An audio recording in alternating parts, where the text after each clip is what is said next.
Another month, another tragedy. But the latest building collapse in Nairobi appeared to follow a familiar script. As residents struggled to come to terms with the bitter reality. Mimi nilikuwa naenda kuuza samaki huko juu. Nikapigiwa simu. Mimi nakaa hapa first floor. Nimepigiwa simu, nikakuja nikapata watoto wangu wanakula. Niko na watoto wangu wale nimezaa ni 3 lakini naishi na 3. Sasa niko na watoto 6. Kuangalia nikawapata wako kwa nyumba.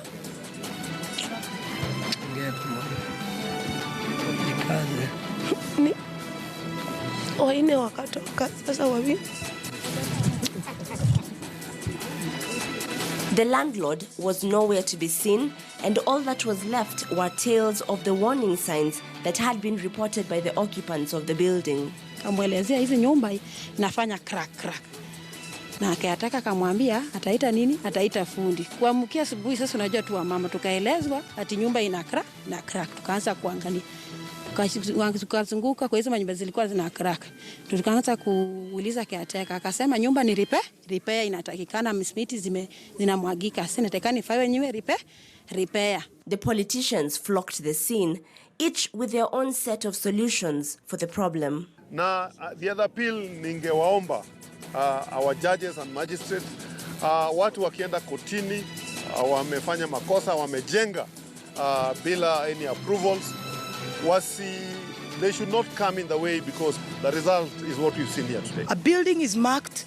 If the landlord does not bring it down, the law says the government brings it down through the county government.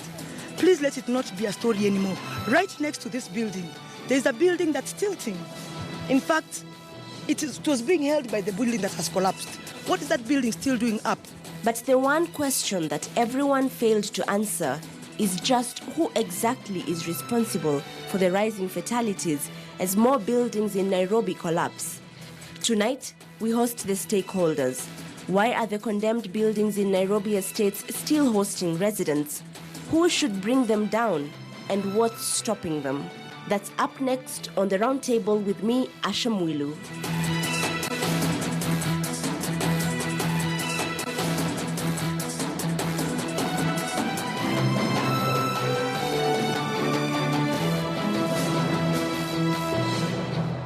Welcome to this evening's Roundtable. Tonight, we want to ask you, is your building safe? Do you feel safe where you stay, or do you think your building can come down at any minute? On my panel tonight, we have Justus Kathenge, who is the Director of Planning and Compliance, Nairobi County. We have Professor Alfred Omenya, architect and urban planning development expert. And then we have Rachel Arunga, who's here to represent tenants and landlords. She's the national chair of the Urban Tenants Association of Kenya. And of course, we have Stephen Oundo, who is the chairperson of the National Construction Authority. Welcome to the Roundtable. Thank you. I mean, we lost 2 people last week. Building collapsed in Kware Pipeline. 2 people died, 9 missing, a couple injured. Who's to take the blame for those deaths?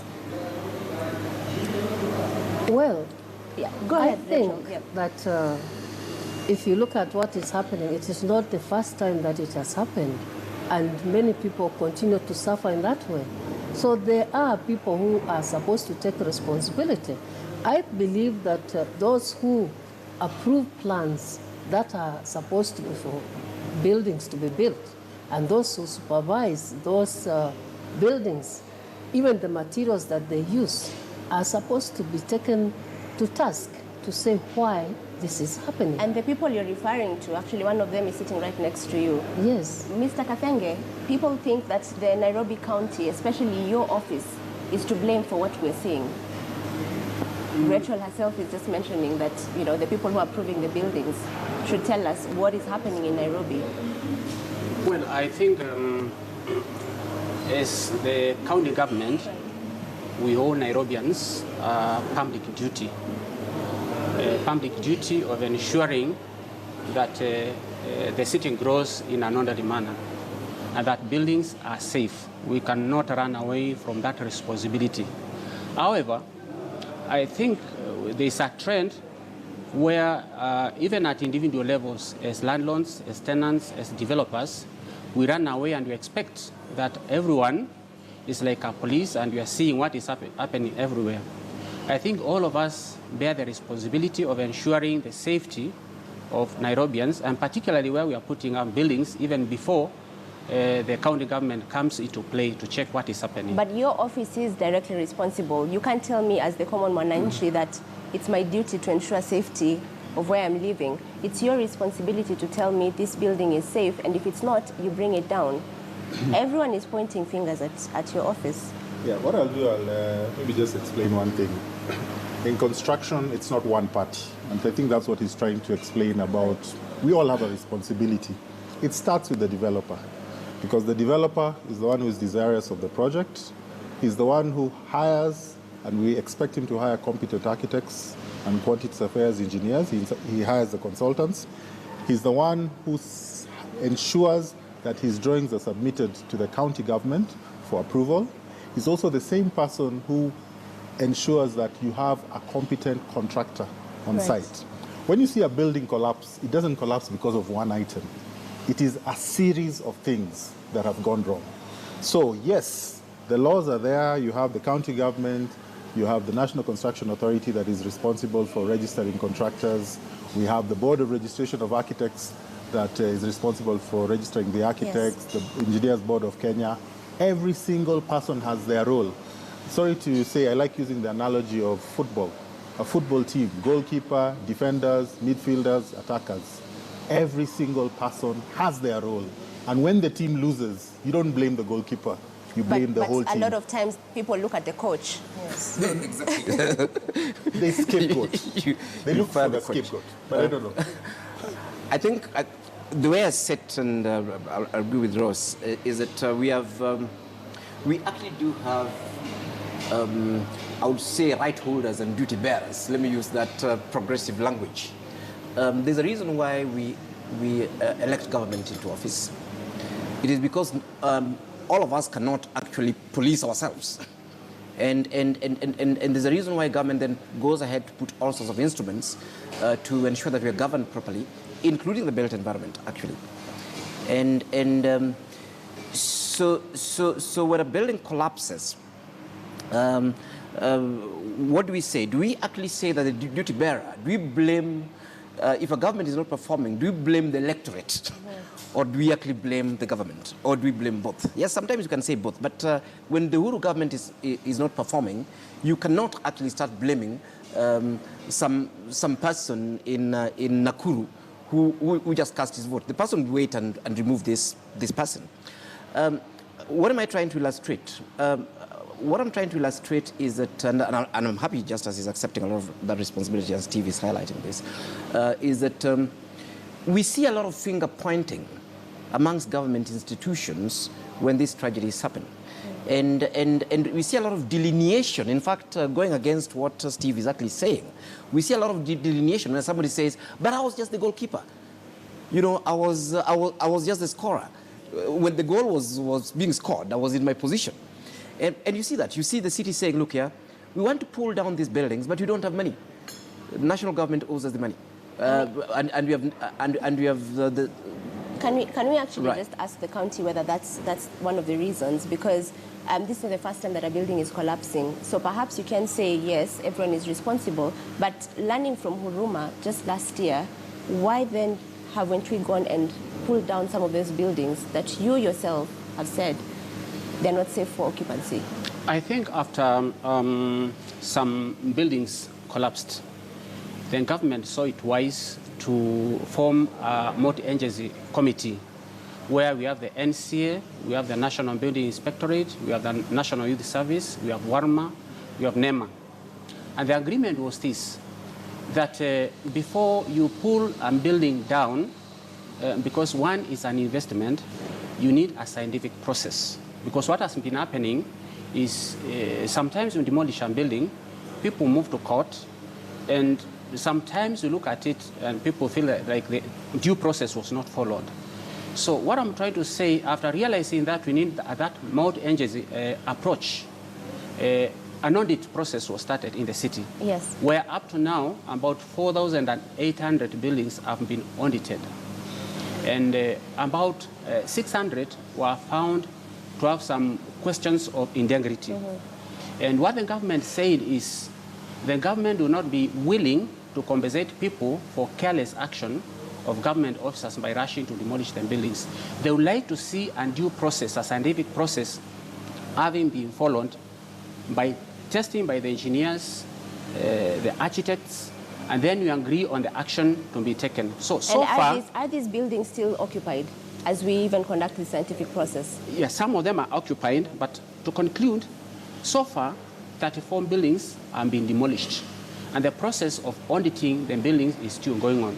So we can't say that we are not doing anything. What we have been trying to do is that multidisciplinary approach. But the question, Justice, is if a building is going to fall down, there's due process. I mean, it's like you're seeing a car that's going to cause an accident. Do you have to wait for that due process? I mean, I think here I disagree a little bit, because if people are going to die, I think the first thing that we need to do is to get people to safety.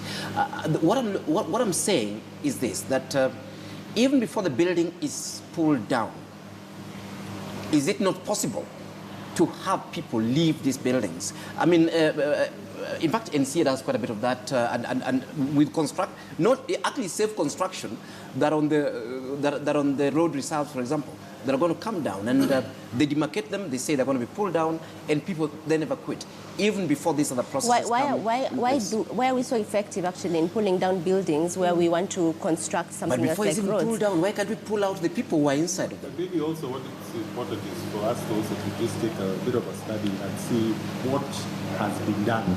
Because you know what happens, unfortunately, is when the building comes down, like this year, how many buildings have come down? What are the statistics? 2? 1? Okay.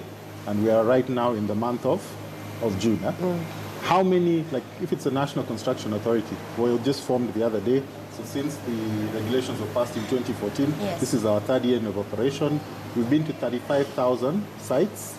We have stopped construction on 21,000. 8,000 have been reopened, okay? So that means there's still a gap of some that probably construction is still going on.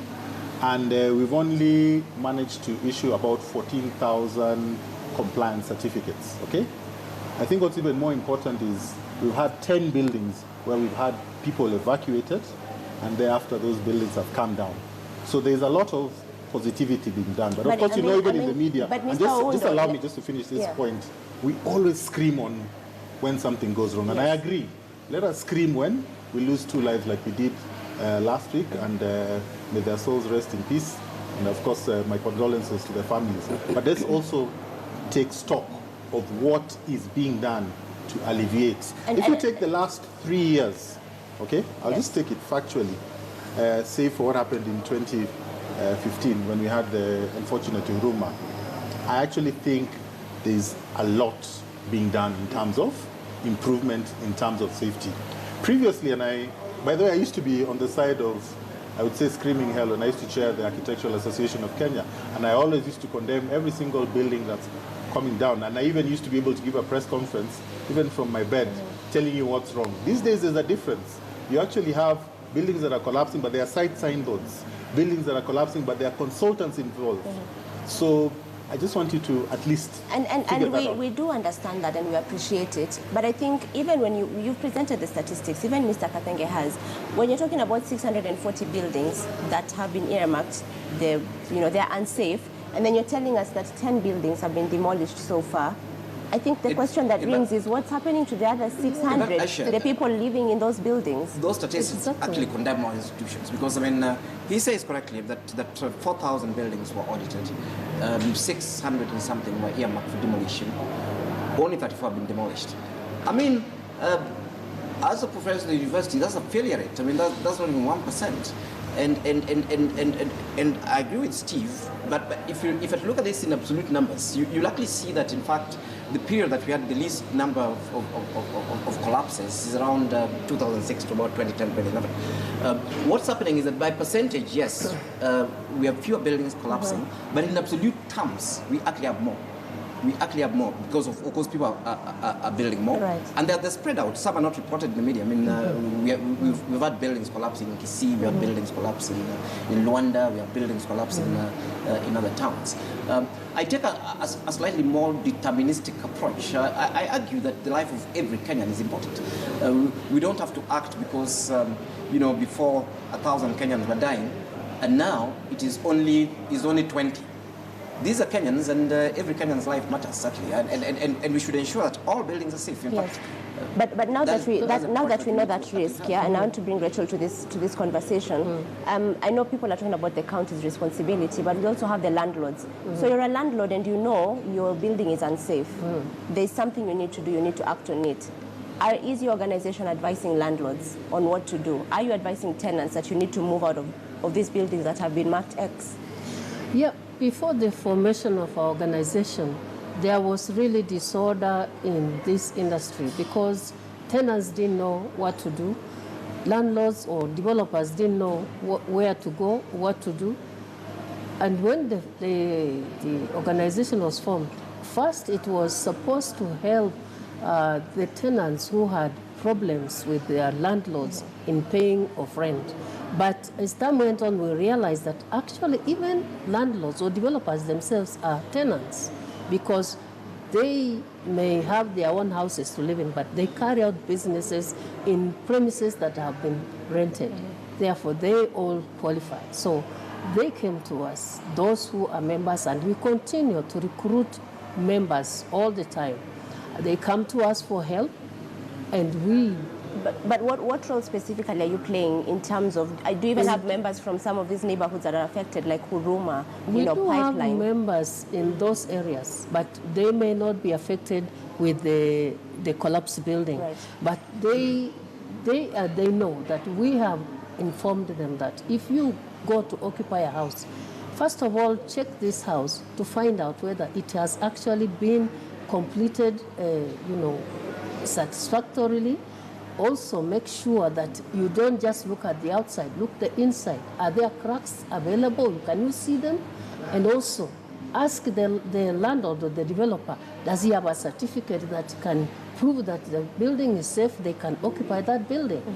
But that doesn't happen because many people, when they want accommodation, even before that block is finished, it's on the 3rd floor, the 4th floor is coming, you find that people are already in that building. They don't take this seriously, and because they just want accommodation. As you know, there is limited accommodation in this city and yet any other urban town. All right. Yeah. Mr. Kathenge. A very good point she has mentioned, but before we go to that, there's a question he has raised.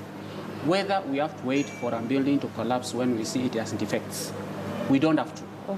And we have not waited for a building to collapse. Actually, as he has pointed out, working together, wherever we have noticed visible defects of a building, we have evacuated people. Like right now, I know there is a case in court where we evacuated people, and the owner saying that it was out of malice, and he went to court. So in a nutshell, where the defects are known, and it's very clear from the visible eye, action is taken. But before I proceed, there is the question of the marking of buildings, where people have taken it out of context. What used to happen is we used to give notices within the law. But you see, these notices are given to caretakers, they are given to landlords, and what they will do is they hide the notice. And when action is taken, they will say, we were never given a notice, and it will be your word against the caretaker or the landlord. So this other issue of the fiscal mark, the buildings started to be marked so that even the tenants can know there's an issue with this building. It's a lack of approval or, suspicion that is not safe for occupation. So these are some of the measures we are taking. And I'm noticing a trend from what you're saying, and even what Governor Kidero said after last week's incidents, that the courts are protecting landlords, that they're able to get court injunctions, and that slows the process for the county. Is that your position as well? Yes, I would agree that the courts have given court orders.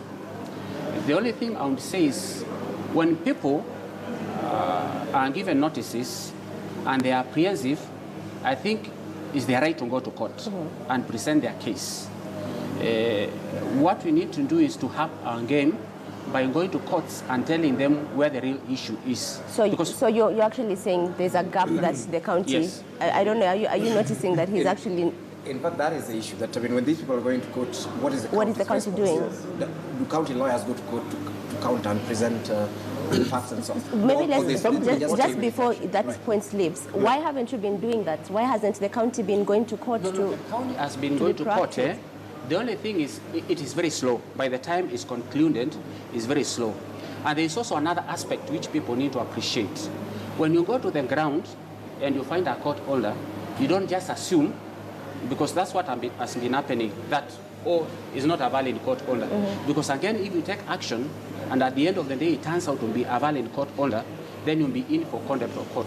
So they saw this mix of the issues. People running to court and getting their right, the legal protection, but I think we need to be more proactive in seeing how we can tackle that aspect. Solutions. I think that's, again, at the end of the day, we can focus on why it has happened, but what can we do? When the National Building Inspectorate was formed, as they're doing the inspections, and he's given you the example of all the multi-agencies involved, when they went through the buildings, they found there are basically 3 types of buildings. You find a building, it didn't have approval, but essentially when you go through it, the structure is sound, it didn't probably have an architect who had drawn it, it can be regularized, okay? And given a clean bill of health, and people can occupy it. You have those that have some structural challenges or they don't have services. They can be reinforced with the input of an engineer, the electricity or the water and sewage provided, and given a clean bill of health. But I think the key ones, and that is why we're here, are those ones which cannot be redeemed by any form of re-engineering other than it being demolished. Or even worst case scenario, when you have a building on a road reserve, I don't even think you should waste resources trying to find out if that building, that should be demolished. The resources, and let's not pretend it's not an issue. Cost of demolition of a building, some of these buildings, minimum 2.5 million, 3 million. So when you're talking about 600 buildings, who is to foot that cost? I'm just saying, who is to foot it? It is the owner, by the way. Who built it? It is the owner. Incidentally, even when the county or the government demolishes, they demolish it, but they come back to the owner. Actually, that's a legal position. Yes. That's a legal position. Okay. So why haven't we made them bring down the buildings? As I've told you, it's not all the buildings essentially that are. So those ones that are condemned, that need to be brought down. Why? That's why we are at 34 right now, and we are moving. Because again, even as you're saying, with the restructuring of government, I don't know if I ask you in the county, what budget do you have for demolitions? And remember, you're budgeting for something that you expect at the end of the day to be reimbursed. I think there's work in progress in that particular sector. So if the owner is footing this bill, why are we talking about a county budget to demolish? We're assuming because that the owner then will come budget to initially pay for the demolition, and then after that. And remember, somebody who you've already demolished the building, you are really going to go through a long process to be able to recover it. All right. Yes. But you see, that may be so, but I still feel that the developers and the people who are trained, the quantity surveyors, the engineers, the draftsmen or whatever, the building supervisors have failed the Kenyans. Why do I say that? Because if you go and put up a building, you know very well that that building has, although your plans have been approved, there is no proper supervision. You are trying to cut costs on the materials you are using, therefore you are using substandard material, and then you are employing people who are not even qualified to supervise the building of that structure. What do you expect? That structure. And again, to add on that, you cut down the number of the time that you are supposed to take for each floor to settle before you build, you pour another slab. That means within time, that structure will go down. And many have gone down since the last one we had in the year 2005. We had one collapse. And we have not learned from that we should actually avoid this building letter processes of having buildings brought down because of that failure to carry out the proper processes. Yes. So we need, first of all, even the ones that are going on, to make sure that those buildings are being properly supervised and every material used is proper. And then on top of that, why would you clear a plan for a plot, for a building to go up to 4 floors? But when you come and look, there are 8 floors. And even the building laws demand that up to a certain level, you must have a lift. There's no lift. People have to hold their baggage all the way up to 10th floor. There is something that is not right and people are failing us. With all due respect, Do you think she's right? That she's right, because but you're part of the people who actually are supposed to be monitoring how buildings are coming up, monitoring the quality of those buildings and how the planning of the county. So do you think you're responsible for that? No. I need to make it clear, and I want to go back to what one architect owned or assigned. But before I do that, I need to give you a reminder. Currently, we are getting approvals on between 150 to 200 per month. On average, we are approving between 1,500 to about 2,000 per year. And the architect can tell you, if you take a completion rate of about 3 to 4 years, you're talking about 3,000 to about 4,000 buildings which are being put up a year. Now, looking at the trend of development in this city between 2005 and currently, the construction has been very vibrant. The same thing with the population increase and demand for housing. And we should not shy away by saying, when you look at public investment on housing, has been very low. It means that there is a very high demand. In fact, when we calculate, we're only producing about 150,000 units, more or less per year, against the demand of 400,000. Right. So it means that the deficit is being met through the informal ways. And when we calculate, even when we look at our approval rate, about 60% is being done through the informal means. Now, going back to what Mr. Architect Ondo has said, if you look at the county, we have only 18 qualified officers against this demand. So when you do the calculation, it's about workload. 400 units, which need to be checked by one individual, which is not possible. But so if they do that, then there's bound to be mistakes. There's bound to be corners cut. But a reminder where there has been a misconception, and I think that's why National Construction Authority has come in. There is the question, and we have been talking about this, the quality control. So before we get to that quality control, because I think it's a theme that we need to explore further, let's just take a short commercial break, and when we come back, we'll come back to you, Mr. Kapenge. Yes. Thank you. This is